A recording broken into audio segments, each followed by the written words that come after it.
இன்னைக்கு சொல்ல வேண்டியது 8வது பாசுரம்.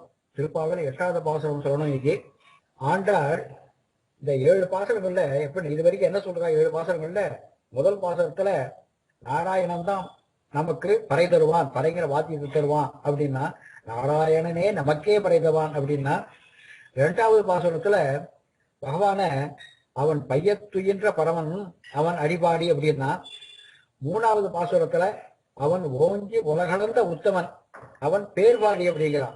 அது அடிபாடிக்குள்ள பேர்பாடி அப்படிங்கிறார். 4வது பாசுரத்துல அதுக்கப்புறம் மழை மழை வேணுங்கிறான். ஆழிமழை கண்ணனை கூப்பிடுறான். கூப்பிட்டு மழை வேணும், அதில் நாங்க நீராடணும் அப்படின்னு கேட்கிறார். 5வது பாசுரத்துல அவனை யார ஆழிமழை கண்ணனை, அவனை மாயனை வடமுதலி மைந்தனை, அவன் யாரு ஆயர்குலத்து அணிவிளக்கை தாமோதரனை, அவனை என்ன செய்யணும்? தூயோமாய் வந்து தூமலர் தூவித்தொழுது பாடி அவனை செஞ்சிட்டா பாவங்கள் இதுவரைக்கும் செஞ்ச பாவங்கள் இருக்காது. அப்புறம் இந்த பிறகு ஜென்மத்துல வர காத்துட்டு இருக்க அந்த பாவங்கள் இதெல்லாம் நெருப்புல விழுந்த தூசு மாதிரி போயிடும் அப்படின்னார். அப்படி சொல்லிட்டு அதனால என்ன செய்யற? 6வது பாசுரத்துல ஒவ்வொரு ஆயர்குல திருவிகளா எழுப்புறார்.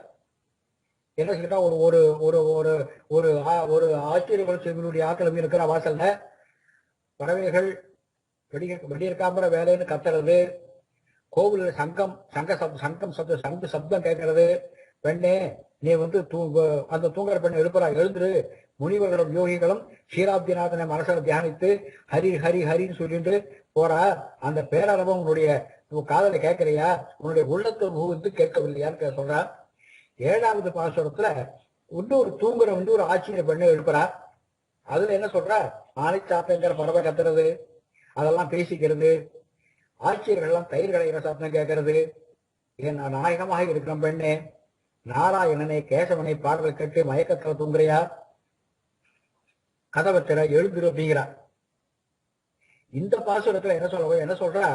இந்த பாசுரத்துல ஏமாறுறா. இன்னொரு ஆச்சரிய குண திரும்பி எழுப்புறா. கிழக்கு வெளுத்து போச்சு, எருமைகள்லாம் மேயறதுக்காக போயிட்டு இருக்கு. நீராட போறதுக்காக சிறுமிகள்லாம் போறா. அவளை தடுத்து நிறுத்தி உன்னையும் அழைச்சிட்டு போகணும் அப்படிங்கிறதுக்காக உன்னுடைய திருமாளிகள வாசல வந்து இருக்கிறோம். ஏ கோது கலமுடைய பாவாய், தேவாதி தேவனான கண்ணனை சென்று சேவிச்சாக்க அவன் நம்ம கோரிக்கையை ஆராய்ந்து நமக்கு அனுகிரகம் பண்ணுவான் அப்படிங்கிற மாதிரி இந்த பாசுரத்தை சொல்ல போறா. இப்போ கீழ்வானம் வெள்ளென்று எருமை சிறுவீடு மேய்வான் பரந்தனகான் மிக்குள்ள பிள்ளைகளும் போவான் போகின்றாரை போகாமல் காத்து உன்னை கூவான் வந்து நின்றோம். கோதுகளமுடைய பாவாய் எழுந்திராய் பாடிப்படை கொண்டு மாவாய் வளர்ந்தானே மல்லரை வாட்டிய தேவாதி தேவனை சென்று நாம் சேவித்தால் ஆவாவென்றாராய் அருளிகளோர் எம்பாவாய் அப்படிங்கிறார். இந்த பாசுரத்துல படிக்க விட்டு எழுந்துட்ட இன்னொரு கோபிகையை எழுப்புறார். எழுவானம் வெள்ளென்று எருமை சிறுவீடு, வானக்கறக்க வெளுத்து போச்சு, எருமை மாடுகள்லாம் ஒவ்வொன்றா மேய்ச்சலுக்கு அவிழ்த்து விடுறா. எருமை சிறுவீடு அவிழ்த்து விட்டு இருக்கா. மேய்வான் பரந்தனகான் மிக்குள்ள பிள்ளைகளும் அவ என்ன செய்யறது? புக்களதான் மேயறதுக்காக வயலுக்கு பரந்தனகான்னா பரவி ஓடுறது. எருமை மாடுகள்லாம் ஒண்ணு பின்னாடி ஒண்ணு ஓடல, பக்கத்துல பரவி ஓடுறதா. பரவி ஓடுறதா பாரு. மிக்குள்ள பிள்ளைகளும் வீதி ஆட்சியர் சிறுமிகளா இருக்காத அவெல்லாம் ஆட்சியர், அதாவது ஆட்சியர் வீதி இருக்கிற ஆட்சியர்கள்லாம் போவான் போகின்றாரை போகாமல் காத்து அவள் வந்து திருடா மாட்டுக்கு போயிட்டு இருக்கா. அவள் வந்து டைரக்டா போயிட்டு இருக்கா. அவளெல்லாம் நிறுத்தி வச்சு இங்கேயே தடுத்து நிறுத்தி உன்னை வீட்டு வாசலை தடுத்து நிறுத்தி உன்னை கூவான் வந்திருந்தோம், உன்னை கூப்பிடுறதுக்காகவே உன்னையும் கூட ஆட்சியம் போகிறதுக்காகவே உன்னுடைய வீட்டு வாசலை வந்து நிற்கிறோம். கோதுகாலமுடைய பாவா எழுந்திராய், ஆசி நிறைய கோதுகாலமுடையாய் எழுந்திராய் பாடி பறை கொண்டு அப்படிங்கிறார். பாடி பறை கொண்டு பாவாய் விளந்தானை மல்லரை மாட்டிய குதிரையாக வந்திருக்கானே கேசிங்கிற அசுரன், அவனுடைய வாயை பிளந்தவன் சாண்டூரன் புஷ்டகன் முஷ்டிகன், இந்த மலர்களை அழிச்சவன். அவன் யாரு? தேவாதி தேவனை சென்று நாம் சேவித்தால் எல்லா தேவர்களுக்கும் தேவனவன். அவனை நாம் போய் அவனுடைய இருப்பிடத்துக்கு போய் நாம் சேவிச்சாக்க ஆவா வென்று ஆராய்ந்து அருள் ஆகான்னு சொல்லி நம்மள நல்லா விசாரிச்சு நமக்கு என்ன வேண்டியது என்னங்கிறத கொடுப்பான் அப்படிங்கிறா. இதுல கிழக்கு திசை வெளுக்கிறது, புல் மேயத்துக்காக எருமைகள்லாம் போறது, நோம்புக்கு போற பெண்கள் எல்லாம், தீர்த்தாமரத்துக்கு போற பெண்கள் எல்லாம் நிறுத்தி விட்டு தடுத்து நிறுத்தி ஒன்னையும் எல்லாரும் சேர்த்து அழைச்சிட்டு போகணுங்கிறதுக்காக உன்னுடைய வீட்டு வாசல வந்து இருக்கிறேன்ட்டு இன்னொரு ஆட்சியை சிறுமி எழுப்புறா. குதிரையினுடைய வாயை பிளந்து சம்ஹரித்தவன், தர்மயாகத்துல மகர்களை கொன்றவன், எல்லா தேவதைகளுக்கும் இவன் தான் பரதேவதை, இவன் கண்ணன், இவனை போய் சேவிக்கணும், சேவிச்சாக்க இவன் நம்மள ஆன்னு பாவான்னு வரவேற்று நம்மளை விசாரிச்சு நமக்கு அனுகிரகம் பண்ணுவான் அப்படின்னு இந்த பொண்ணை எழுப்புறா. கீழ்வானம் வெள்ளென்று கிழக்கு வெளுத்துடுத்து அப்படின்னு சொல்றா. சொன்ன உடனே உள்ள படுத்துக்கிற பொண்ணு என்ன கேட்கிறாளாம், நீங்க சொல்றது பொருந்தாது, நீங்கள் திங்கள் திருமுகத்தை செய்யலையே, உங்களுடைய முகம் எப்படி இருக்கு, திருமுகங்கள்லாம் சந்திரன் மாதிரி இருக்கு, அப்படியே ஒளி விடுறது, அவங்க முகத்துடைய பிரகாசம் கிழக்க அடிக்கிறது, ஏன்னா நீங்க வந்து கிழக்க பார்த்துன்னு பேசுற நீங்க, அதனால கிழக்கு அடிக்கிறது, கிழக்கு வெளுத்து கொடுத்து நீங்க சொல்ற நீங்க இல்ல அப்படிங்கிறா உள்ள படுத்துட்டு. அது தவிர கிழக்க நோன்பு செய்யறதுக்காக நிறைய விளக்குகள்லாம் இருக்கு, அந்த விளக்குகளால அங்க இருட்டு இல்ல, அங்க வெளிச்சம் இருக்கு, அதனால வந்து நீங்க கிழக்கு வெளுத்து கொடுத்து சொல்ற அப்படி சொல்றாள் அப்படிங்கிறாளா உள்ள படுத்துருக்கிற பொண்ணு. உடனே இவா சொல்ற, வெளியில இருக்கிறவா, உன் கண்ணுல தோஷம், உன் கண்ணுல தோஷம் இருந்தா சங்கு, வெண்மையான சங்கு கூட மஞ்சள் தான் தெரியும், காமால கண்ணனுக்கு பார்ப்பதெல்லாம் மஞ்சளா தெரியும்பா. அந்த மாதிரி இன்னொரு உதாரணம் சொல்றா வெளியில இருக்கிறவா. எருமை சிறுவீடு மெய்வான் பரந்தனகான், அதை விட்டுடு, கீழ்வானம் வெள்ளென்று கீழ்வான வெள்ளென்று சொல்ற, அதை விட்டுடு, நீ சொல்ற வேண்டாம் விட்டுடு. எருமை சிறுவீடு மெய்வான் பரந்தனகான், எருமைகள் சிறு தோட்டங்கள்ல மேயறதுக்காக அழுத்து விட்டுருக்காத, அவ வேகமா போறத பாரு, மார்கழி மாசம் இது, விடிகாலம்புற வேலை, பனி பெய்ஞ்சிருக்கு, இந்த பனி பொருட்கள்ல புல்லின் மேல அப்படியே உட்கார்ந்துருக்கு, கோத்து நின்று இருக்கு. இந்த எருமைகள்லாம் என்ன செய்யுமா, பனிப்புல் மேயும் அப்படிங்கிறான். பனிப்புல் மேயுமா விடிகாலம்புற வேலையில, பனிப்புல் மேயும் எருமைகள். அது என்ன ஆகும், இந்த பனிப்புல போய் மேய்ஞ்சிட்டு வந்ததுன்னா எருமைகள் அதுக்கெல்லாம் அதிகமான பாலை கொடுக்குமா, ஆனால் பனிப்புல் மேயும், அதுக்காகவே அவுத்து விடுறா. அவைகள் சிறு வீடு சிறு தோட்டங்கள்ல போய் புல்ல மேய்ச்சி விட்டு உடனே திரும்பி வந்துடும். பாலை கறத்து மறுபடியும் மேய்ச்சலுக்கு ஒரு 10 மணி 11 மணி மறுபடியும் ஓட்டி விட்டுருவா. இதுதான் எருமையினுடைய இது. எருமை சிறு வீடு இன்னொரு அர்த்தம் சொல்றா. சிறு வீடுன்னா அதான் கொஞ்ச நேரம் அவுத்து விடுறது, இந்த பனிப்புல் மேயறதுக்காகவே அவிழ்த்து விடுறது, அதனால சிறு வீடு. கண்ணன் இந்த மாதிரி எருமைகளை அவிழ்த்து விட்டோம்னே கண்ணன் அது பின்னாடியே போயிட்டான், என்ன செய்யறது, நோம்பு போகிறதுக்காக நம்ம நோம்பு நோக்கிறதுக்காக போறோம், அவன் கிளம்பி போட்டான் என்ன செய்யறது, அதனால சீக்கிரம் எழுதுவா அப்படின்னு மாதிரி சொல்றா. இது ஒரு அர்த்தம் சொல்றா இப்படி இருக்கு. அப்புறம் போவான் போகின்றாரே, இதுக்கு உள்ளே இருக்கிறவங்க சொல்றா, உங்கள் முகத்துல பிரகாசம் விழுந்தது, அந்த இருட்டு அரண்ட போயிடுத்து, அந்த இருட்டு அரண்ட போறதை பார்த்துட்டு நீங்க எருமை போறதுன்னு சொல்ல, நீங்க இன்னும் போகுது விடியல உள்ள படுத்து இருக்கிறவா இந்த மாதிரி சொல்றாளாம். அதுக்கு உடனே வெளியில இருக்கிறவா பதில் சொல்றா, போவான் போகின்றாரே, நோன்புக்காக ஆற்றங்கரைக்கு போறதுக்கு முன்னாடி நோன்புக்கான முன்னேற்பாடு இடமான பாவை களம்ல இடத்துக்கு போகணும். அங்க போறதுக்காக எல்லாரும் போயிட்டு இருக்கா. இப்படி போறதுதான் பிரயோஜனம். திருவேங்கட யாத்திரை போவா, அவளோட கூட போறதே பிரயோஜனம், அவளோட கூட போயிட்டு வந்தாலே பிரயோஜனம், அவ்வளவு புண்ணியமா. அந்த மாதிரி போகும்போது பகவானுடைய திருநாமங்களை சொல்லிக்கொண்டே போறோம். அப்போது ஏற்படுற சுகம் இருக்க அது ரொம்ப அதிகம். ஸ்ரீரங்கத்துல விடியற்காலம்புற வேலையில பஜனை செஞ்சுட்டு போவா, அந்த அனுபவம் எவ்வளவு மகிழ்ச்சி. கூடவே போனாலும் கூட போறோம், அவ்வளவு சந்தோஷம். அந்த சந்தோஷம் பஜனை கோஷ்டியோடு சென்று தாயார் சன்னதியில பெருமாள் சன்னதியில சேவிக்கும் போது இருக்குமா, இருக்காது. அதனால அவ போயிட்டே இருக்கும் தள்ளி விட்டுருவா சன்னதியில. இங்க பஜனை கோஷ்டியில் சேர்ந்து போனா அவ வந்து நமக்கு பஜனை தெரியாவிட்டா கூட பஜனை பட்டத்தை சுகமா அனுபவிச்சுட்டு போகலாம். இதுதான் போவான் போகின்றாரே, இப்படிலாம் அர்த்தம் சொல்ற. அதுக்கு ஏ பெண்ணே, மிக்குள்ள பிள்ளைகளும் போவான் போகின்றாரே போகாமல் காத்து. திருவாய்ப்பாடியில 5 லட்சம் ஆட்சிகள் இருக்கா. இங்கே எங்களோட வந்தவா கொஞ்சம் பேர் தான், பல பேர் எழுந்துட்டு போயிட்டே இருக்கா. அப்படி போயிட்டே இருப்பால நடுவே போய் தடுத்து நிறுத்தி எங்களோட கூட வாங்கன்னு நிறுத்தி வச்சிருக்கோம். இங்க அழைச்சின்னு வந்திருக்கோம் அவளையும். ஏன்னா உன்னையும் சேர்த்து அழைச்சின்னு போகணும். அதனால உன் வீட்டு வாசல வந்து நிற்கிறோம், ஏந்திரு அப்படிங்கிறாளாம். உன்னை கூவான்னு வந்து நின்றோம், உன்னை கூப்பிட்டு உன்னையும் கூட அழைச்சிட்டு போகணும், உன்னை கூப்பிட்டு அழைச்சிட்டு போகணுங்கிறதுக்காக ஒன்று நிற்கிறோம் அப்படிங்கிறா. உன்னை கூவான் வந்து நின்றோம் கோது களமுடைய பாவாய் எழுந்திராய். பிரீதி, அன்பு, பகவானிடம் பிரீதி உள்ளவளாய்வோம். பகவானுக்கு இவள்கிட்ட பிரீதியா. கோது களம், கோது குலம் கூட சொல்லுவாங்க. கோது களமுடையான் தானே கோது குலம் அப்படின்னு ஒரு அர்த்தம் சொல்லுவாதுக்கு. கோதுன்னா குற்றம். சித்திர மாசத்துல அந்த காலத்துல சித்திர மாசத்துல என்ன ஆகும், புளி வரும். புளிய மரத்துல இருந்து குலுக்கி புது புளி எடுப்பா. அந்த புளிய மரத்துல இருந்து கிராமங்கள வீடுகள்ல வீடு வாசல்ல வந்து அருவாமனை வச்சுட்டு அந்த புளிய மரத்துல இருந்து கோதை நீக்குவார்கள். கோது குற்றம், கோது இருக்கும், கோதை நீக்குவார்கள். கோதுனா குற்றம். புளியம்பழத்துக்கு மேல பழுத்து போன ஓடு இருக்கும், அந்த புளியில சிரிக்கிற நார்கள் இருக்கும். இவைகள் எல்லாம் கோது. கோது குலம், குற்றங்களுக்கு கூட்டம். கோது குலம்னா குற்றங்களுடைய கூட்டம். கோது களம், அதை உடைய, அதை நசிக்கும்படி.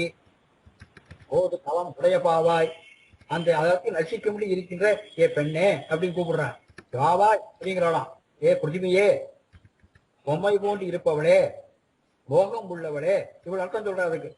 நீ கிருஷ்ணனிடம் மோகம் கொண்டவள், நீ அழகா இருந்தால கஷ்டன் கண்ணன் வந்து கண்களுக்கு நீ அழகா தெரியற. உனக்கு இவருடைய கஷ்டம் அண்ணா தெரியும், பெண்களுடைய கஷ்டம் பெண்களுக்கு தான் தெரியும். அதனால ஏந்திரு அப்படிங்கிற. பாடி பறை கொண்டு பகவானை பாடணும். பறை என்கிற வாத்தியத்தை கொண்டு பாடணும். பாடி பறை கொண்டு மாவாய் விளந்தானை மல்லரை மாட்டிய. குதிரையை கொன்றவன் கேசி என்கிற அசுரனின் வாயை பிளந்து அவனை அழித்தவன், மல்லர்களை துவம்சம் செய்தவன் அவன். அப்படிப்பட்ட தேவாதி தேவனை சென்று நாம் சேவித்தால் இவன் தேவர்களுக்கெல்லாம் தேவன். தேவாதி தேவன் கண்ணன். சுவாமி நம்மாழ்வார் சொல்றார்கள் இல்லையோ, அயர் வரும் அமரர்கள் அதிபதி எவனவன் அப்படிங்கிற. இவன் தான் அது பரமபதத்தில் இருப்பவன். இப்போ கண்ணனா அவதாரம் இருக்காங்க. இவனை போய் சேவிச்சா ஆவாவென்று ஆராய்ந்து அருள். ஆவும் கூப்பிட்டு ஆகாகாரம் பண்ணி நாம் அவரது திருவடிகளை சேவித்தோம்னா அதை வரவேற்று வாவான்னு சொல்லி நம்முடைய வேண்டுகோளை ஆராய்ச்சி அருள்வான். பிள்ளையப்படுத்திருக்கும் ஏ பெண்ணே எழுந்திரு கூப்பிடுறான். இவ்வளவு அர்த்தங்கள் இருக்கு இந்த பாசுரத்துக்கு. இதுக்கு சுவாபதேசம் சொல்ற போது என்ன சொல்றா, கேழ்வானம் வெள்ளென்று ஆச்சாரியனை அடைஞ்சி பிரபத்தி செஞ்சு கொண்ட பிரபன்னன் இந்த தேகம் பூமியில விழுற நேரம் வரைக்கும் பிராம முகூர்த்தம் அவனுக்கு. பிரபன்னன் ஆச்சாரியனை அண்டி பிரபத்தி பண்ணிக்கலாம். அதுக்கப்புறம் அவனுடைய உயிர் நீங்கிற வரைக்கும் இருக்கிற நேரம் இருக்க, காலம் இருக்க, அது பிராம முகூர்த்தம். பிரபன்னன் ஆனவுடன் அவனுக்கு அஞ்ஞான இருள் வந்து போயிடுறது, ஞானம்ங்கிற வெளிச்சம் வருது. இதனால இது வந்து கீழ்வானம் வெள்ளென்று அப்படிங்கிறா. இத சுவாபதேசம் இருக்கு.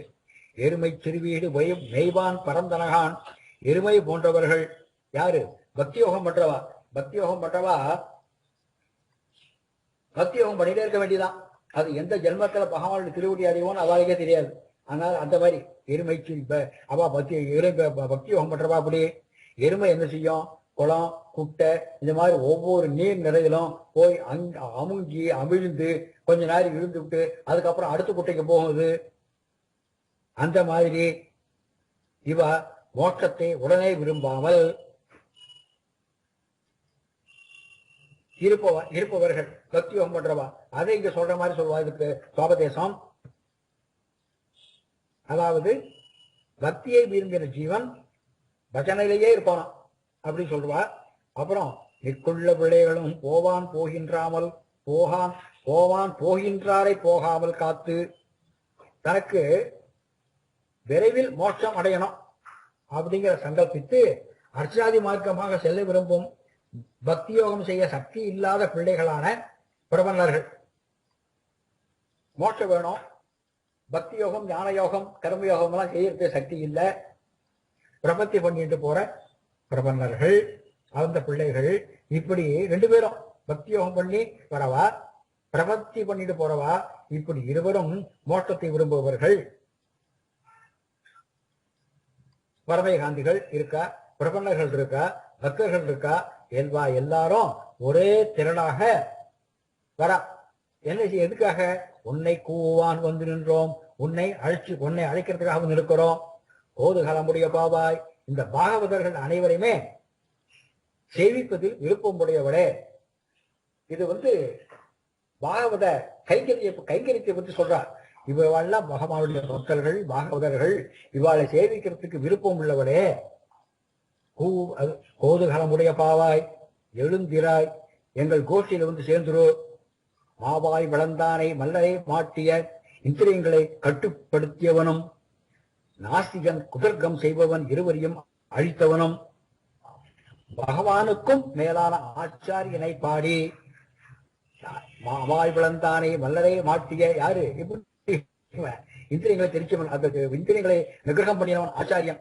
நாஸ்திகனை திருத்தினவன், குதர்க்கம் செய்வனுக்கு நல்ல அர்த்தங்களை சொல்லி அவனை திருத்தினவன். அப்படிப்பட்டவன் இவன் பகவானுக்கு மேலானவன். அந்த ஆச்சாரியனை பாடி அவருடைய தனி சொல்லி பறை கொண்டு பிரபத்தி செய்யும் விதத்தை தெரிஞ்சுண்டு தேவாதி தேவனை பகவானான நாராயணனை சென்று நாம் சேவித்தால் போய் நம்ம அவனை இருக்கவன் சென்று சேர்த்தோம்னா என்ன செய்வான்? ஆ என்று ஆராய்ந்து அருள்வான். மிக்க சந்தோஷத்தோட இவன் என்ன செய்வான்? இவன் ஆர்த்தனா திருப்தனா என்றெல்லாம் ஆராய்ந்து வெகு வைகுந்தத்தை அளிப்பான். இது இவ்வளவு உள்ளர்த்தம் சொல்றா. இதுக்கு மோட்சத்தை அடைய வேண்டும்னு பிராணாதி செஞ்சவன் இந்த சரீரம் பூமியில் விழுந்த பிறகு வேண்டும் அப்படின்பா. இவனுக்கு ஆச்சாரிய சம்பந்தம் பெற்று பிரபத்தி செய்து கொண்டது முதல் அது விடியற்கால வேலை, கிராம முகூர்த்தம். இதுக்கு முன்னாடி இவன் அத்தியானத்தில் இருந்தான். அது இருட்டு, ராத்திரி. கீழ்வானம் என்கிறது சம்சாரம்ங்கிற இருட்டு, மேல்வானம் என்கிறது பரமபதம்.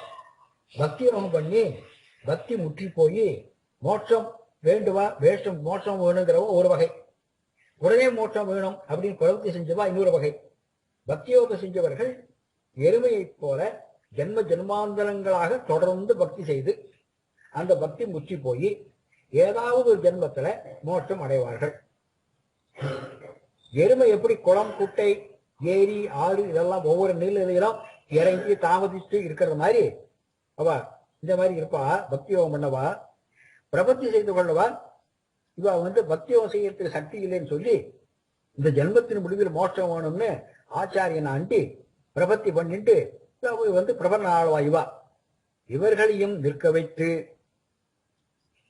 உன்னையும் அவர்கள் கோஷ்டியில் சேர்க்கறதுக்காக, தூங்கும் பெண்ணே நாங்கள் உன் வீட்டு வாசலுக்கு வந்து இருக்கிறோம்.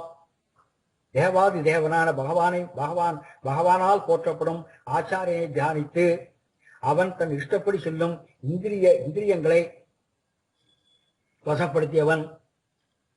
வேதங்களை ஒப்புக்கொள்ளாம இருக்காளே, விபரீத அர்த்தம் சொல்றாளே, இவ்வாறு எல்லாம் தெளிய செய்தவன். அவனை நமஸ்கரித்து பகவானை அடைய, மோட்சத்தை அடைய வழியை தெரிந்து கொள்ளணும். பகவானை இப்படி அவன் இருக்கும் இடத்துல சொல்லி சேவிச்சா பக்திக்கு அதிகாரியா, இவன் பிரபத்திக்கு அதிகாரியா அப்படின்னு இவனுக்கு தாமதமாக பலனை அடைய விருப்பம் உள்ளவனா அப்படி எல்லாம் யாராய்ந்து அவன் பகவான் கண்ணன் அருள்வான் அப்படின்னு இங்க அர்த்தம் சொல்வாய்க்கு. பிரபலர்கள் தேவாதிராஜனையோ அல்லது தேவநாதனையோ சேவிக்க சொன்னால் எப்படி சேவிக்க போறா? தேவாதிராஜன் இப்ப காஞ்சிபுரத்துல தேப்பெருமாள் இருக்கார், அவர் சேவிக்க போறார். திருவகீந்திரபுரத்துல தேவநாதன் இருக்கார், சேவிக்க போறா. அப்படி சேகர போற போது என்ன இருக்குமா? வேத அத்தியானம் பண்றவர்கள் இருப்பா, வேத அத்தியானம் பண்ணவர்கள் சொல்லிட்டு இருப்பா. இன்னொரு பக்கம் அத்தியாபாகம் வேத பிரபந்தம் சொல்லிட்டு இருப்பா. இவா இரண்டு மல்லர்கள் போல. இந்த இரண்டு மலர்களையும் பகவானுடைய கிருபையால இவாளை தாண்டி பகவான் எழுந்தருள் இருக்கும் இடத்தை அடைஞ்சாக்க பகவான் சந்தோஷத்துடன் நமக்கு என்ன வேண்டும் என்று ஆராய்ந்து அருள்வான். இதான் சுவாபதேசம். இந்த பாசுரம் சத்தியவிரத கஷேத்திரத்தை காஞ்சிபுரத்தை குறிக்கிறதா சொல்வா. இது சுவாமி நம்மாழ்வாரை குறிக்கும் பாசுரம் அப்படின்னு சொல்வா. இத ஸ்ரீ மகாதேவி சமேத ஸ்ரீ தேவாதிராஜ பரபிரம்மணே நமஹா. அடுத்தது 9வது பாசுரம். தூமணி மாடத்தை சுற்றும் விளக்கரிய ரூபம் கமல துயரணைவேல் கண் வளரும் ஆமான் மகளே மணிக்கதவும் தாழ்கிறவாய் மாமி அவளை எழுப்பீரோ உன்மகள்தான் ஊமையோ அன்றி செவிடோ அனந்தலோ ஏம பெருந்துயில் மந்திரப்பட்டாளோ மாமாயன் மாதவன் வைகுந்தன் என்றென்று நாமம் பலவும் நவீன் பேரோரம்பாவாய்.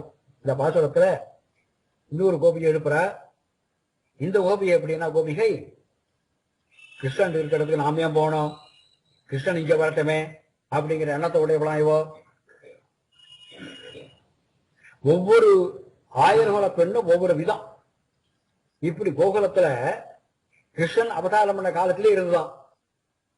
எப்படின்னா, இது சாதாரண பொதுவா சொல்லுவா, நல்ல காரியம் நடக்கும் இடத்துல தாங்களே போய் கலந்துப்பா. சில பேர் இருக்கா, சில பேர் அந்த நல்ல காரியம் முடிகிற சமயத்துல போய் கலந்துப்பா. மூணாவது பேர் கூப்பிட்டாதான் வருவா. எங்க இடத்துல இந்த மாதிரி நடக்கிறது, வாங்க வாங்கன்னு கூப்பிடணும், கூப்பிட்டா வருவா. சில பேர் கூப்பிட்டா கூட வரமாட்டா.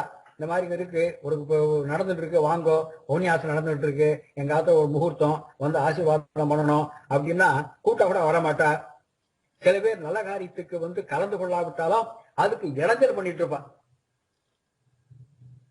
இந்த பெண்ணும் இந்த பாசுரத்துல ஆண்டாள் சொல்ற பெண் மூணாவது வகை அப்படிங்கிறா. கூப்பிட்டால் தான் வருவாயோ. இந்த பெண்ணுடைய மாளிகை மாடம் இருக்க உபரிகை, அது பரிசுத்தமான ரத்தாங்களால் இழைக்கப்பட்டு ராத்திரி நேரத்துல நாலா பக்கமும் அப்படி ஜாஜ்வல்யமா பிரகாசிக்கிறதா. உள்ள அகில் சந்தனம் தூள்கள்லாம் அக்னியில சேர்த்து அந்த வாசனை புகை எங்க பார்த்தாலும் பரவி இருக்கு. சப்பரமஞ்ச கூடத்துல படுத்திருக்கா. அது படுத்துட்ட உடனே அணைத்துக்குள்ளும் துயில் அணையாம்.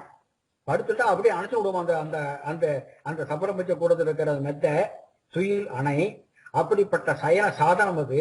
அதில் அவள் கண் வளர்கிறாள், தூங்குறா. வெளியே இருக்கும் பெண்களுக்கு சந்தேகமா, வெளியே நிற்கிறாளே, கூப்பிடுறா நிற்கிறாளே இந்த அந்த ஆயிரகுல சிறுமி கோபிகைய, அவளுக்கு சந்தேகம். கண்ணன் ஒரு இடத்துக்கு முஞ்சாமத்தில் வந்து விட்டு போயிருப்பானோ, கண்ணனை பிரிந்து இருந்தால் தூக்கம் வராதே. மாமன் மகளே ரொம்ப சொந்தமா கூப்பிடுறா. ஆண்டாள் கோகுலத்துல உறவு கொண்டாடுகிறாளாம். இந்த பாசுரத்துல வெளியே சொல்வா, மாமன் மகளே மாமான் மகளேன்னு கூப்பிடுறாளாம். அந்த ஊர்ல நமக்கு பிராகிருத சம்பந்தம் வேண்டும் என்று உள்ளே இருக்கும் பெண்ணை மாமான் மகளே என்று கூப்பிடுகிறாளாம். அப்படி வியாக்கியானம் பண்றதுக்கு பகவத் சம்பந்தமான உறவு ரொம்ப மேன்மையானது, உயர்ந்தது. பகவத் சம்பந்தம் ரொம்ப, அந்த உறவு ரொம்ப மேன்மையானது. இந்த தேக சம்பந்தம் இருக்க உறவு, தேக சம்பந்தமான உறவு, இது மரித்தால் விட்டு போகும். செத்து போச்சுன்னா அப்புறம் அந்த உறவு அவ்வளவுதான், போயிடும். பகவத் சம்பந்தம் அப்படி அல்ல இது.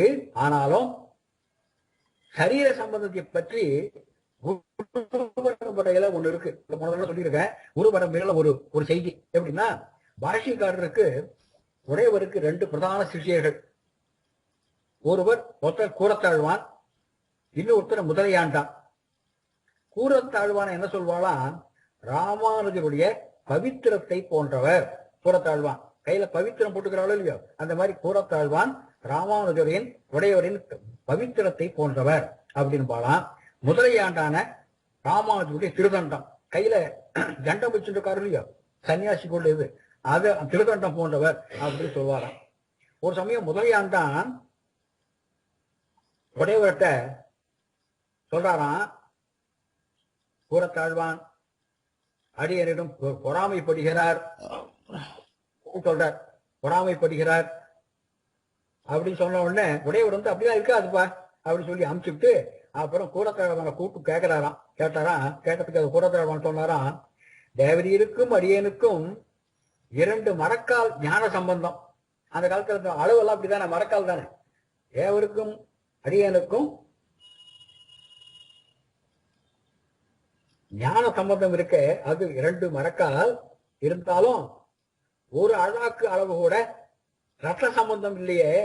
அந்த ரத்த சம்பந்தம் தேவரின் மருமானான முதலியாண்டானுக்கு தானே இருக்கு அப்படின்னு சொன்னாராம் அவர். அதாவது அவ்வளவு அந்த ரத்த சம்பந்தம் வேணும் அப்படின்ட்டு அவ்வளவு அவருக்கு வந்து தாபம். அதை வச்சு சொல்றார் அவர். இப்படி பாகவத ரத்த சம்பந்தத்துக்காக உள்ளே இருக்கிற அந்த அந்த ஹம்சத்தூளிகா மஞ்சத்தை படுத்துட்டு இருக்காள, அவளை மாமான் மகளேன்னு கூப்பிடலாம் ஆண்டாள். எப்படி மணிகள் இழைக்கப்பட்ட கதவின் தாழ்பாலை திறப்பாயாக அப்படிங்கிறான். மணிக்கதவம் தாழ் திறவாய், பதில் இல்ல.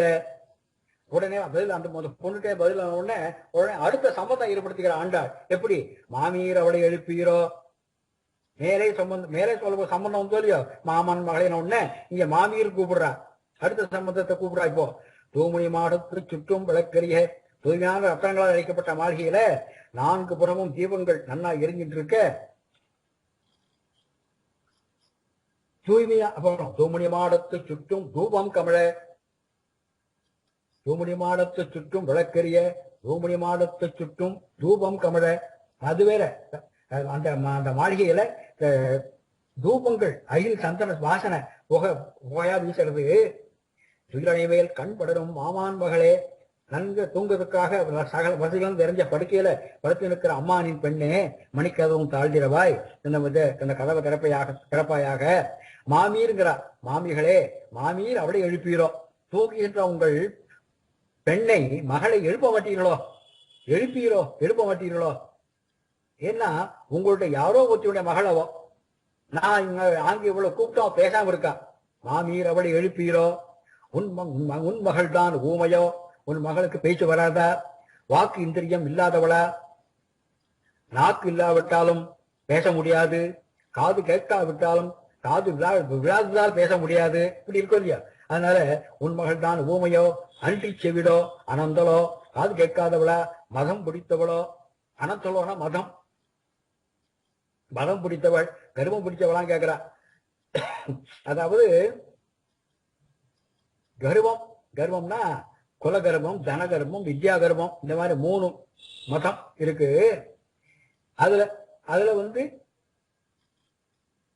இது 3 கூடாது. அதாவது சாதாரணமா மதம்னா 3, இந்த 3 கூடாது. ஒரு மனுஷனுக்கு 3 குணங்கள் கூடாது. என்ன 3 உதாரணம்? அந்த குலத்தினால ஏற்படுற கர்வம், நிறைய தனம் இருக்குங்கிறதுனால ஏற்படுற கர்வம், வித்யை நிறைய இருக்குங்கிறதுனால கர்வம், 3 கூடாது அப்படின்பா. இவளுக்கு என்ன கர்வம்? தன கர்வமா? அதனால மதம் பிடிச்சிருக்கிறாளா அப்படின்னு கேட்கிறா. ஏம பெருந்துயில் மந்திரப்பட்டாலோ, மயக்கமான பெருந்தூக்கம், தூக்கமே ஒரு மயக்கம் தான், அதுல வேற பெருந்தூக்கம் வேற இவளுக்கு.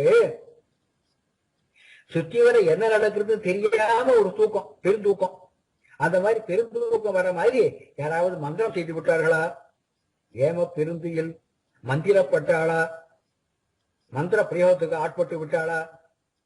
மாமாயன் மாதவன் வைகுந்தன் என்றென்று பெரிய மாயையை செய்பவன், திருமகள் செல்வன், திருமகள் கேள்வன், வைகுண்டநாதன் என்று அப்படி இப்படி பல நாமும் பலவும் ரவின்று கண்ணனுடைய பல திருநாமங்களை சொல்லி எழுப்புங்கள். அந்த மந்திரம்லாம் போயிடும், எழுந்துருவா. இந்த நாவாக்களை சொன்னா அதெல்லாம் போயிடும். அதனால இதை சொல்லி எழுப்புங்க அப்படிங்கிறா. மாமன் மகளே, எங்களுடைய மாமனின் புதல்வியே, மணிக்கதவும் தாழ்ந்திரவாய். இதுல இது என்ன சொல்லுவா? ஒரு உதாரணம், மணிக்கதவும் தாழ்ந்திரவாய்ங்கிறதுக்கு ஒரு திருஷ்டாந்தம் சொல்வா. ஒண்ணும் காஞ்சிபுரம் பக்கத்துல கூரம்ங்கிற ஒரு ஊரு, கூரத்துல தான் கூரத்தாழ்வான் அவதாரம் ஆன இடம் அது. அவருடைய திருமாளினுடைய வாசல் கதவு எப்படி இருக்குமா? ரத்தனங்களால் இழைக்கப்பட்டிருக்குமா வாசல் கதவு. காஞ்சிபுரம் தேப்பெருமாளுடைய சன்னதிலையும் அந்த மாதிரி கதவு ரத்தனங்களால் அழைக்கப்பட்டிருக்கும், மணிகளால் அலங்கரிக்கப்பட்டிருக்கும். கூரத்துக்கும் காஞ்சிபுரத்துக்கும் நடுவுல சன்னதி திறந்தெல்லாம் வைஷ்ணவர்கள் நிறைய இருக்காங்க இல்லையா. இந்த வைஷ்ணவர்கள் திகஞ்சு போயிடுவாளாம். எப்போன்னா ராத்திரியில கதவை சாத்துற போது இது தேப்பெருமாள் சன்னதிக்கு மூடுற சப்தமா, இல்லாவிட்டா கூரத்தாழ்வான் திருமாளிகை அடைக்கப்படும் சப்தமா அப்படின்னு விட்டு அப்படிப்பட்ட ஒரு மணிக்கதவம்னா அவ்வளவுதான் சொல்வா. மணிக்கதவம் தாழ்திரவாய், அப்படிப்பட்ட மணிகளால் அலங்கரிக்கப்பட்ட கதவத்தை தாழ்திரவாய், நாங்களே திறந்துப்போம். ஆனா இங்க ஜாஜ்பரியா பிரகாசிக்கிற இதுல எங்களுக்கு இந்த கதவுடைய தாழ்பாடு எங்க இருக்குன்னு தெரியல, அது உனக்குத்தான் தெரியும், திறவாய், மணிக்கதவம் தாழ்திரவாய் அப்படிங்கிறாளா.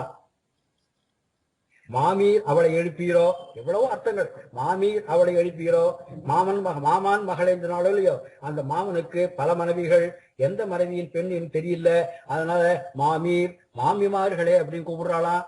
அவளை எழுப்பீரோ அப்படின்னு சொன்ன உடனே உள்ளே இருந்து ஒரு ஒரு ஒரு ஒரு உள்ளே இருந்து ஒரு மாமி எட்டி பார்த்தாளாம்.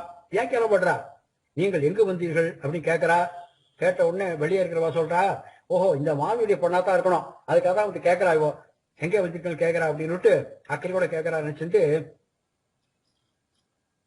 என்ன சொல்றாளா, உன் மகள் நான் பூமையோ அன்றி செவிடோ அனந்தலோ ஏம பெருந்துயில் மந்திரப்பட்டாளோ அப்படின்னு கேட்கிறா.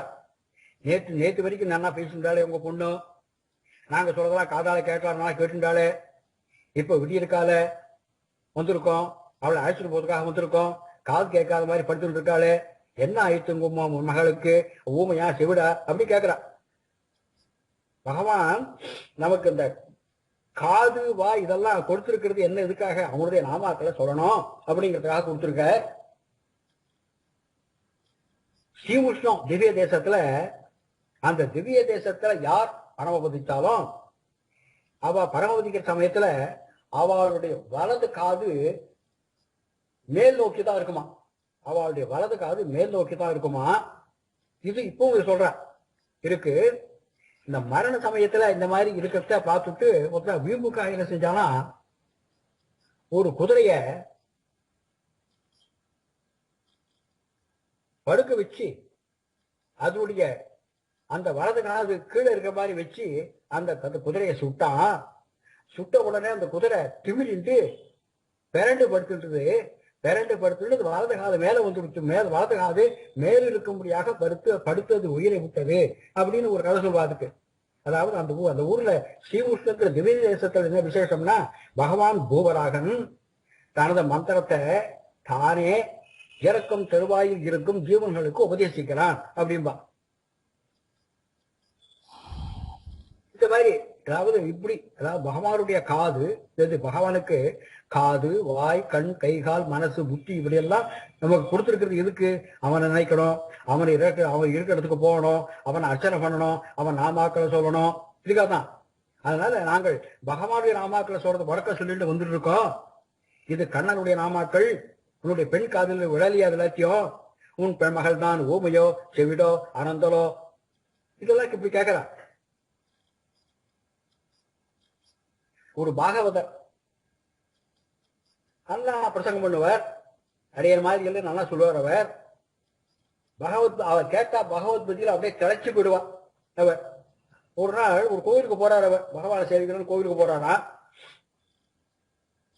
ஆனா அவருக்கு சேவிக்க முடியல, பகவானுக்கு அங்க பெருமாள் சேவிக்க முடியல அவரால். உடனே அவருக்கு கோபம் வந்துடுத்தான் பாகவதற்கு. அந்த பிரசங்கம் பண்றவருக்கு கோபம் வந்துடுத்து. என்ன சொன்னாரா, ஓய் நீர்தான் எல்லாருக்கும் அதிபதி, திருமகள் கேள்வன், வேதங்கள் உங்களை உன்னை துதிக்கிறது அப்படின்னு உங்களுக்கு கர்வம் வந்துட்டா,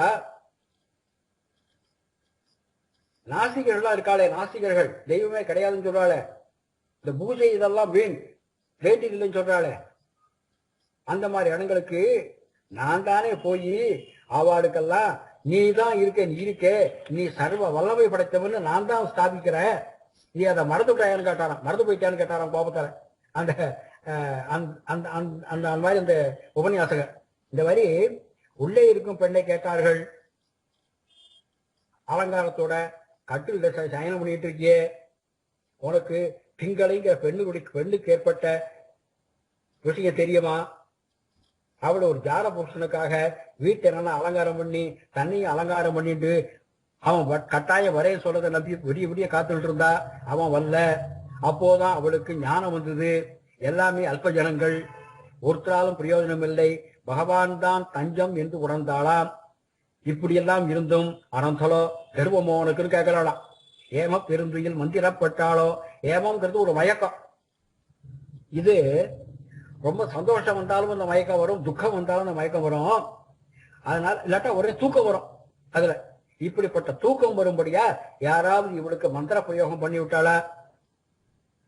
மாமாயன் மாதவன் வைகுந்தன் அப்படின்னு பல இந்த நாமாக்கள்லாம் சொல்லு, தானே தூக்கம் போயிடும். இது மந்திரம், இந்த மந்திரத்தை பிரயோகம் பண்ணு அப்படிங்கிறாளாம். மாமியர் அவளை எழுப்பிங்கிற சொல்ற போது இவன் யாரு? மாமாயன், மாய செயல்களை கண்ணிமைக்கும் நேரத்தில் செய்பவன் மாமாயன். பகவானுடைய சொரூபத்தையும் நம்முடைய உண்மை நிலையையும் இது மறைச்சிருக்கு, மாயைங்கிறது மறைச்சிருக்கு. மாயை இது பகவானை அறிய விடாமல் தடுக்கிறது, நமக்கு நடுவில் இருந்து தடுக்கிறது, மறைக்கிறது. இதே மாயன் பகவான் தன்னுடைய வயிற்றுல எல்லா உலகங்கள், பல அண்டங்கள், இப்படி எல்லாத்தையும் வச்சுட்டு இருக்கான். இதுல இந்த மதுரை இருக்கு, இந்த கோகுலம் எல்லாமே இருக்கு. இவ இப்படி எல்லாவற்றையும் அடக்கிக் கொண்டிருக்கிற பகவானை, கண்ணனை, இவன் தேவகியினுடைய வயிற்றில் பகவான் இருந்தால், பகவான் இருந்தான் அப்படின்னாக்க இவன் மாமாயன் இல்லையா அப்படிங்கிறான். மாமாயன் பகவான் ஹயகிரீவ அவதாரம் எடுத்து மாய செயல்கள் செய்து 4 வேதங்களையும் மீட்டு கொடுத்தான். இது தெரியும், ஹயகிரீவ அவதாரத்தை தெரியும். மாயனை, மண்ணு வடமுதிரை மைந்தனை, 4 இடத்துல வருது. மாமாயன், மாதவன், வைகுந்தன் என்றென்று மாயனை பாடேலோ ரொம்பாவாய் அரை வரை மாயன். இந்த மாயன்கிற இடத்துல இதுல திருப்பாவில 4 இடத்துல ஆண்டாள் சொல்றா. இத இந்த மாதிரி 4 பாசுரங்களை சொல்றா. மாயன் மாயன் மாயன் மாயன் சொல்றா. இது 4 வேதங்களையும் மீட்டவன்கிறது அர்த்தம். 4 வேதங்களாலும் புகழப்படுபவன் அர்த்தம். மாமாயன் அப்படிங்கிறத காட்டுறானா. வேதம் அனைத்துக்கும் வித்தாக இருக்கு, திருப்பாவை இருக்கிறது இல்லையா, அதனால இவ்வளவு அர்த்தங்கள் சொல்றா இதுக்கு. இவன் மாமாயன். குழந்தை கர்ப்பத்தில் வளர்ற போத, 8 மாசம் கர்ப்பமா இருக்கிற போத குழந்தைக்கு முன்னாடி இந்த பிறப்பெல்லாம் ஞாபகத்துக்கு வருமா. அப்போ நடந்த எல்லாம் நினைச்சிட்டு அந்த குழந்தை ரொம்ப வருத்தப்படுமா. வருத்தப்பட்டு இந்த பிறவியிலாவது பிறந்த உடனே தர்ம வழியில் நடந்தது, நாம பகவான் அடையணும் அப்படின்னு நினைச்சுக்குமா. அது மறுபடியும் பிறவியா வேண்டாம் அப்படின்னு நினைச்சுக்குமா. அரியத்தை எழுதியிருக்க. மறுபடியும் பிறவியா பகவானின் திருவடியா அப்படிங்கிற புத்தகத்துல எல்லாம் விவரமா எழுதியிருக்க. அதுல அந்த மாதிரி நினைச்சுக்குமா. அதை நினைச்ச உடனே நினைச்சிட்டு அதுக்கப்புறம் அந்த அது ஜனனமான சமயத்துல அந்த தரையில பட்ட உடனே சடங்குற வாயு அடிக்கிற போது, அதாவது பகவானுடைய வாயை மேல படுற போது அதுக்கு பழசு எல்லாமே பூர்வ ஜென்ம வாசனை எல்லாம் மறந்து போயிடும். அப்படிப்பட்ட மாயம் செய்கிற மாயன் இவன். இதை இந்த சடங்குற மாயை வென்றவர் யாரு, ஜெயிச்சவர் யாரு? ஒருத்தர் தான். அவர் தான் சடகோபன். சடம் என்கிற மாயை வென்றவர் அவர்தான் மாமாயன். அதாவது மாமாயன் சொல்றா பெரிய கோபன். பெரிய கோபன் அதாவது ஆட்சியர்கள் ஒவ்வொரு பெரிய கோபன். அவள சில பேர் தலையில தண்ணீர் படாம குளிப்பா. சில பேர் உடம்புல ஜலம் படாம தலைக்கு மாத்திரம் குளிப்பா. சிவன் ரெண்டுமே, சில பேர் ரெண்டுமே செய்யறது இல்ல. பெரிய கோபன். சொல்றாள் இல்லையோ, நப்பின்னை காடில் சிரிக்கும் அப்படின்ட்டு இவனை கூப்பிட்டு குளிப்பாட்டணுங்கிறதுக்காக சொல்றாளோ இல்லையோ. மாமாயன், மா லட்சுமி, மாயன் அவனுடைய பதி, லட்சுமிபதி, மாமாயன். அதாவது மாமாயன் மாதவன் மாமாயன் இவ்வளவு அர்த்தங்கள் சொல்றாதுல. தேவர்கள்லாம் இந்திரன், பிரம்மா, எல்லா தேவர்களும் கிருஷ்ணனுடைய திருவடிகள்ல தங்களுடைய சிரசப்படும்படி கீழே விழுந்து சேவிக்கிறா. இந்த கிருஷ்ணன், இப்படிப்பட்ட கிருஷ்ணன் யசோத குளிப்பாற்றாள அந்த சமயத்துல யசோதையுடைய கால்களை பிடிச்சிட்டு இருக்கானா இந்த கிருஷ்ணன். இப்படிப்பட்ட மாமாயன் இவன். யாராரு தேவர்கள், இந்திரன், இவாள்லாம் கிருஷ்ணனுடைய திருவடியில தன்னுடைய சிரசப்படும்படியா சேவிக்கிறா. அப்படிப்பட்ட கிருஷ்ணன் யசோதனுடைய காலை பிடிச்சிட்டு இருக்கானா குளிக்கிற சமயத்துல. இந்த இப்படி மாமாயன் இந்த யசோதனுடைய பாக்கியத்தை எப்படி புகழ்றது? இத ஆதிசங்கரர் சொல்ற போது இந்த மாயை சுட்டிசத அப்படிங்கிறாராம். அகடி தகடினா வடி செய்யுமைய அப்படின்னு ஆரம்பிச்சு 5 ஸ்லோகங்கள் மாயா பஞ்சகம்னே பட்டிருக்கார் இவர். அப்படிப்பட்ட இவன் மாமாயன். 2 மாயைகள் இருக்கு. ஒன்னு கிருஷ்ணருடைய வைஷ்ணவ மாயை, இன்னொன்று பரமசிவனுடைய மாயை. இந்த 2ம் ஒரு முறை கடுமையா சண்டை போட்டுதான். வேடிக்கையா சொல்வா. மாயைங்கிறதுக்கு போறதுக்கு மாமாயங்கிறதுக்கு அர்த்தம் சொல்ற போது சங்கரன் ஆதிசங்கர் சங்கரன் இருக்காரு, ஈஸ்வரன், ருத்ரன், அவருடைய மாயை மாகேஸ்வர ஜுரம் அப்படி பேரு. வைஷ்ணவ மாயை கண்ட கரைகாண முடியாமல் ஓடிவிட்டது. பரமேஸ்வரன் பகவானுக்கு அடிபணிந்து தன்மாயா மோகிதீய என்று ஆரம்பிச்சு ருத்ரன் பகவானை துதிச்சா. அதனால் இவன் மாமாயன். இந்த மாமாயன்கிறதுக்கு நிறைய அர்த்தங்கள் இந்த மாதிரி சொல்ற. இவன் மாதவன்.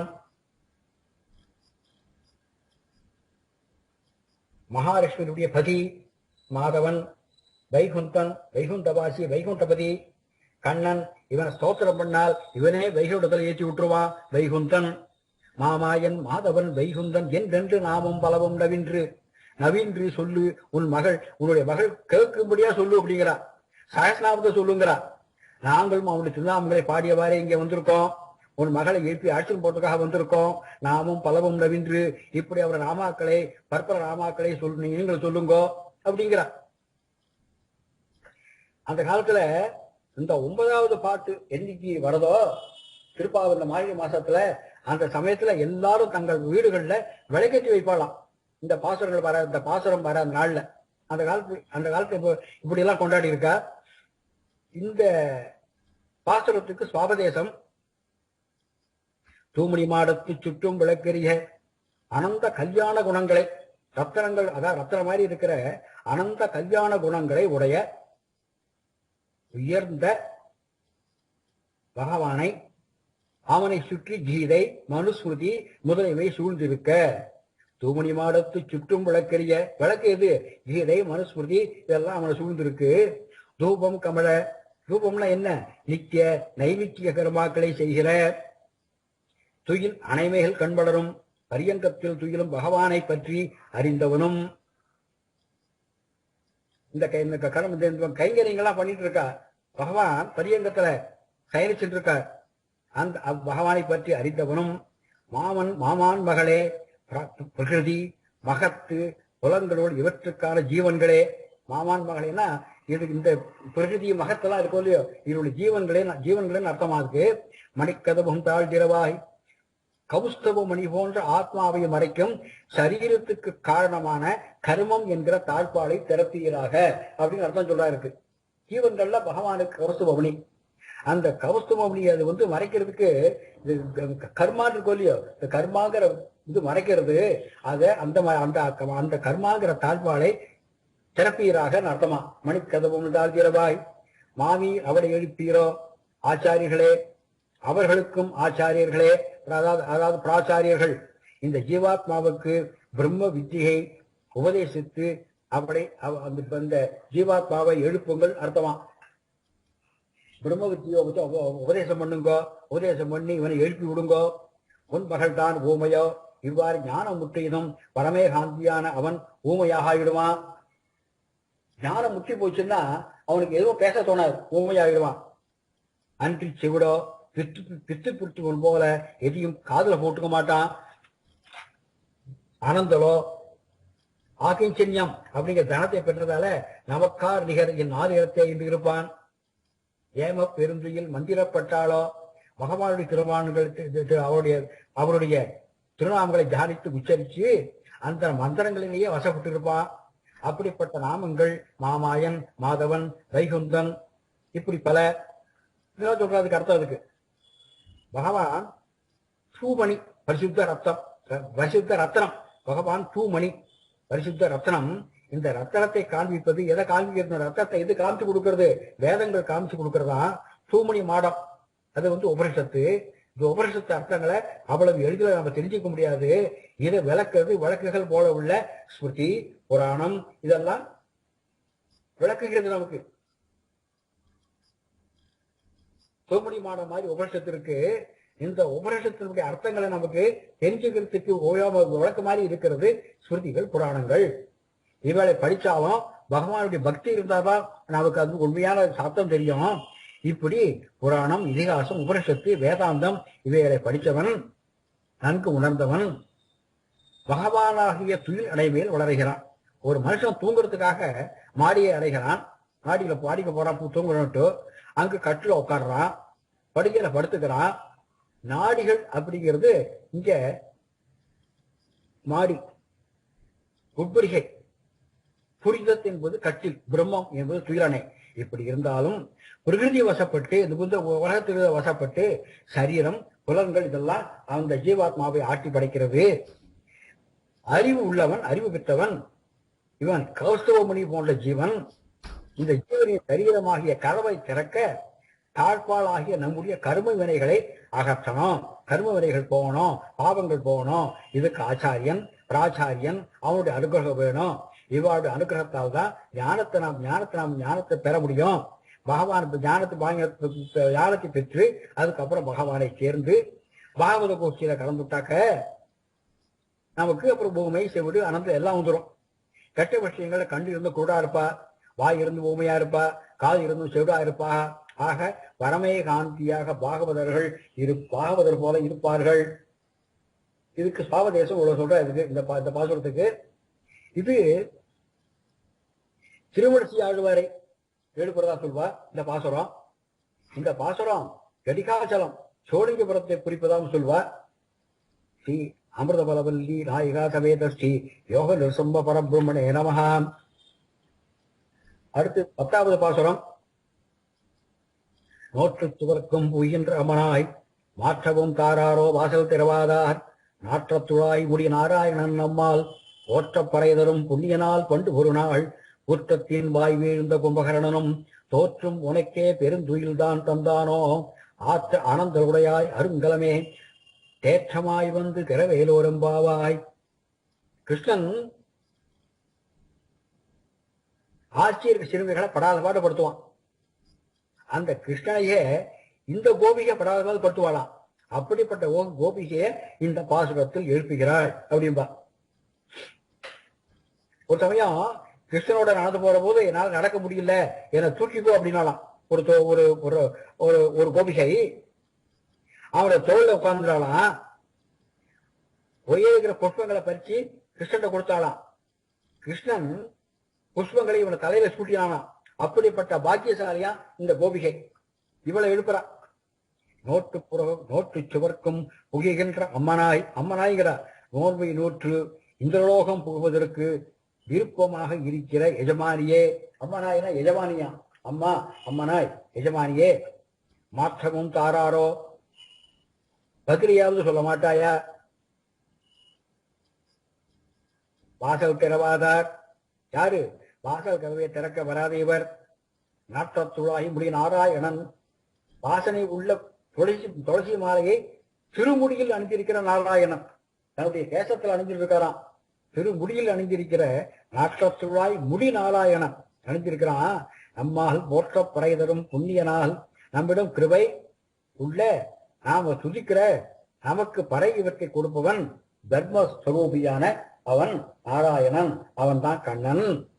பண்டு ஒரு நாள் முன்னாடி ஒரு அவதாரத்துல குற்றத்தின் வாய் வீழ்ந்த கும்பகரணம், யமன்ற போய் சேர்ந்த கும்பகரணன் இருக்கானே கும்பகரணன், அவன் தோற்றும் உனக்கே பெருந்துயில் தான் தந்தானோ.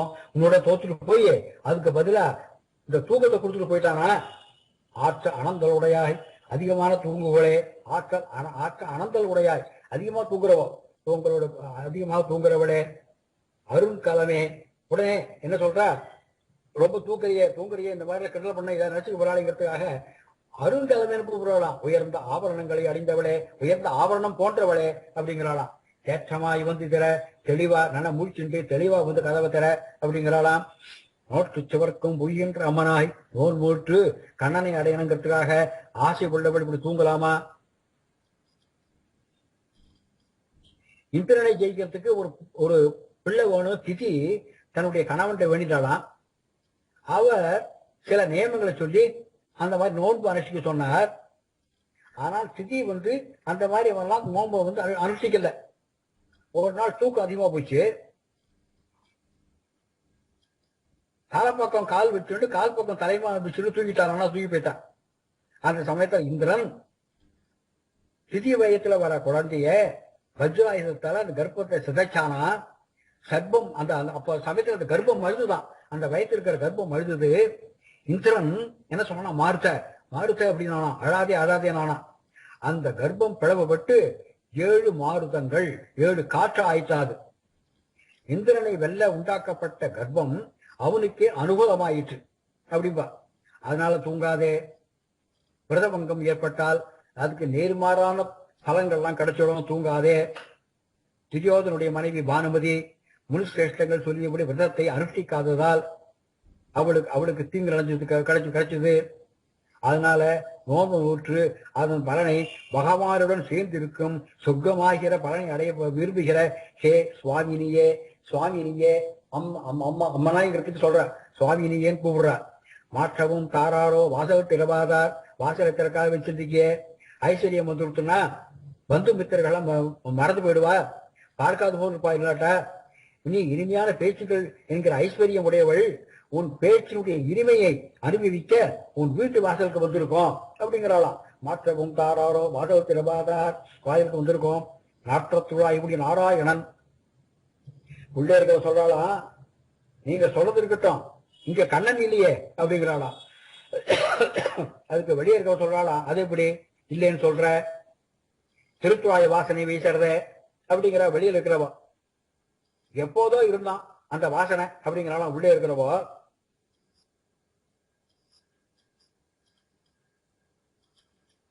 உடனே வெளியே இருக்கிறவ சொல்றா, நாங்களும் அப்படி இருந்தவாதான், ஆனா அந்த வாசனை இல்லையே, இது புதிய வாசனையா இருக்க. பழைய வாசனைக்கும் துளசியினுடைய புது வாசனைக்கும் வித்தியாசம் உண்டு. புதிதாக துளசி வாசனை உள்ள இருந்து வீசுறதுனால கண்ணன் உள்ளே இருக்கானா, நீ தூங்குது போல பாசாங்க பண்றியா, இப்படிலாம் கேட்டாலும். கிருஷ்ணன் தர்மபுத்திரத்தை சொல்ற, என்ன சொல்றாரா, என்ன அர்ச்சனை பண்றதுக்கு, யார் அர்ச்சனை பண்றதுக்கு விரும்புறாளோ ஆசைப்படுறாளோ அவளுக்கு கருணை இதழ் புஷ்பம் சிறந்தது, பத்மம் அதை விட சிறந்தது, 100 இதழ் கொண்ட தாமரை மலர் அதிலும் சிறந்தது, 1000 இதழ் கொண்ட புண்டரீகம் அது ரொம்ப சிறந்தது, அதற்கு மேல் ஸ்வர்ணத்தால் ஆன புஷ்பம் சிறந்தது, இதற்கு மேல் மிகவும் சிறந்தது துளசி. கிருஷ்ணன் தர்மபுத்திரன் சொல்ற, துளசியை பத்தி அவ்வளவு பெருமையா சொல்ற. துளசியினால் அர்ச்சனை பண்ணா எனக்கு ரொம்ப மகிழ்ச்சி, மற்ற புஷ்பங்களை விட துளசி பெருமை. 3 தளம் கொண்ட துளசியால அர்ச்சனை பண்ணணும். துளசி காஞ்சி இருந்தா கூட, துளசி கிடைக்காத காலத்துல கூட மறுபடியும் எடுத்து வச்சு அர்ச்சனை பண்ணலாம். ஒரு தரம் தான் அப்ப உபயோகப்படுத்துமே, அர்ச்சனை பண்ணியாச்சே அப்படின்னா தூக்கி போட வேண்டாம். துளசி கிடைக்காவட்ட அதே எடுத்து மறுபடியும் அர்ச்சனை பண்ணலாம். அதே மாதிரி துளசி மண், துளசி வேர், துளசி கொம்பு, துளசி செடி, துளசி இதழ், துளசி மாலை எல்லாமே அவ்வளவு பெருமை உள்ளது எல்லாமே.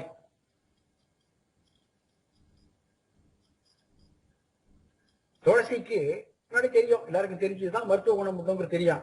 இவ்வளவு இதனால இந்த துளசியினுடைய பெருமை பத்தி சொல்ற போது நாற்றத்துழாய் முடி நாராயணன் நம்மால் அப்படின்னு சொல்றார். இதுல இன்னொரு விசேஷம் என்னன்னா, மார்கழி மாசத்துல திருக்குடந்தை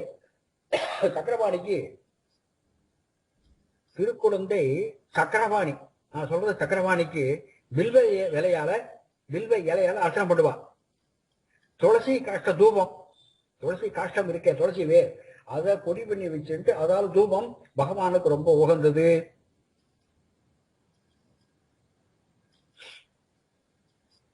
நாற்றத்துழாய் முடி நாராயணன், இந்த மாதிரி வாசனை பொருந்திய துளசி மாலையை தலையில் அணிந்தவன் நாராயணன். நம்மால் போற்றப்படை தரும் புண்ணியனால் நம்மால் போற்றப்படுபவன், படையாகிய மோட்சத்தை தெரிகின்றவன் புண்ணியன்.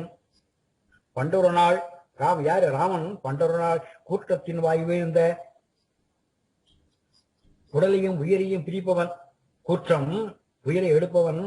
அவன் ராமனோட போர் விருந்தானே அந்த காலத்துல கும்பகர்ணன், அந்த கும்பகர்ணன் அந்த ராமனோட போர் விருந்து மாண்டான்.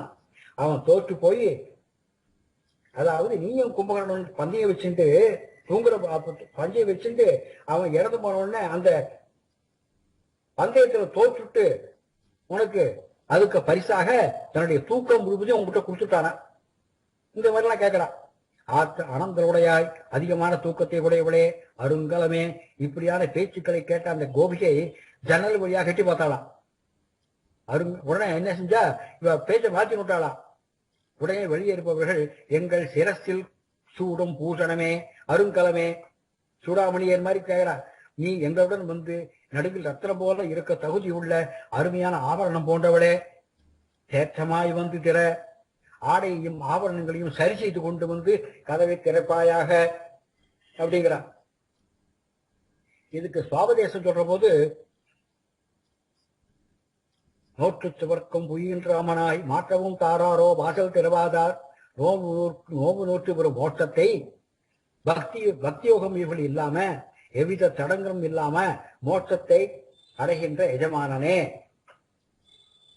ஆற்றத்துழாய் முடி நாராயணன் நம்மால் போற்ற படை தரும் புண்ணியனால் சரணம் அடைந்தவர்களுக்கு மோட்சம் கொடுப்பது அப்படிங்கிற நோம்பு வச்சுட்டு இருக்கான் பகவான். தலையில் துளசி மாலை அணிந்திருக்கான். எல்லாவற்றுக்கும் ஆதாரம் நாராயணன். நம்மால் பிரபத்தின் மூலம் துதிக்கப்படுபவன், மோட்சம் அளிக்கும் புண்ணியன். பண்டு ஒரு நாள் குற்றத்தின் வாய் வீழ்ந்த கும்பகர்ணனும் இது போன்றவன் தான். இதற்கு முந்தைய நாட்கள்ல யமனை போன்ற விஷய சுகத்தில் ஈடுபட்டு முன் விஷயத்தில் சுவை அறியாத கும்பகர்ணனும் தோற்றும் உனக்கே பெருந்துயில் தான் தந்தானோ, தோல்வி அடைஞ்சி பரமாத்மா ஈடுபாடு இல்லாத பெரிய தூக்கத்தை கொடுத்து விட்டானோ, அதாவது பகவத் கைங்கரியம் ஆச்சாரிய கைங்கரியம்லாம் இல்லாம இந்த மாதிரி கொடுத்துட்டானா. ஆற்ற அனந்த உடையாய் பகவானை மறந்து விஷய சுகத்தில் ஈடுபடுவதை ஒழித்து அருங்கலமே கௌஸ்துவமணியே அப்படிங்கிற ஏற்றமாய் வந்து பெற உச்சி மாறாடாமல் தெளிந்த ஞானத்துடன் முயற்சி பண்ணு. இந்த மோட்சத்துக்கு தடை பகவத் விஷயம் தெரியாத இருக்கும், அஜ்ஞானம் இருக்கும். அதுல ஆசையை கும்பகர்ணன் எப்போ தூங்குறது, இந்த மாதிரி அஜ்ஞானம் இதுல இருக்கிறவா என்ன இருக்கு. நமக்கு அஜ்ஞானத்தால மாயை மறைக்கிறது. நாம கௌசவமணி பகவான் கௌசவமணி மாதிரி இருக்கோம் நாம. அதனால அந்த மாயையை ஒழித்து விட்டு பகவானை அடையணும் அப்படின்னு அர்த்தம் சொல்வாய்க்கு. கர்மயோகம், ஞான யோகம், பக்தி யோகம் இந்த மாதிரி இறங்கி பகவானை அடைய சக்தி இல்லாதவன் பிரபத்தி மூலமா பகவானை அடையறான். சரணம்னு வந்தவனுக்கு மோட்சம் அளிப்பேன் அப்படின்னு பகவான் துளசிய சிரசில பிச்சுட்டு காத்துட்டு இருக்கான். நாம அவனை அடையறதுக்கு பிரபத்தி மார்க்கத்தை அது வேற கொடுத்திருக்கான். தாமத குணம் உள்ள கும்பகர்ணன் இவெல்லாம் நம்மளோட தோற்று போய் பகவானுக்கு ஈடுபடாம இருக்கா, பெரிய தூக்கத்தை கொடுத்து விட்டான். அதனால பகவானை மறந்து விஷய சுகத்தில் ஈடுபடுவதை அழிக்கிறவனாய் கௌசவமணியாக இருப்பவனே, புத்தி சிதறாமல் தெளிவாக ஞானத்தை பெறுவாயாக அப்படின்னு இருக்கு. இது உள்ளர்த்தம், சுவாபதேசம் இதுக்கு சொல்வா இந்த பாசுரத்துக்கு. இந்த பாசுரம் தயாழ்வாரை எழுப்புறதா சொல்வா. இந்த பாசுரம் திருக்காட்கரை என்கிற திவ்ய தேசத்தை குறிக்கும் அப்படின்பா. ஸ்ரீ வாத்சல்யவல்லி நாயிகா சமேத ஸ்ரீ திருக்காட்கர சுவாமி பரபிரம்மணே நமஹ.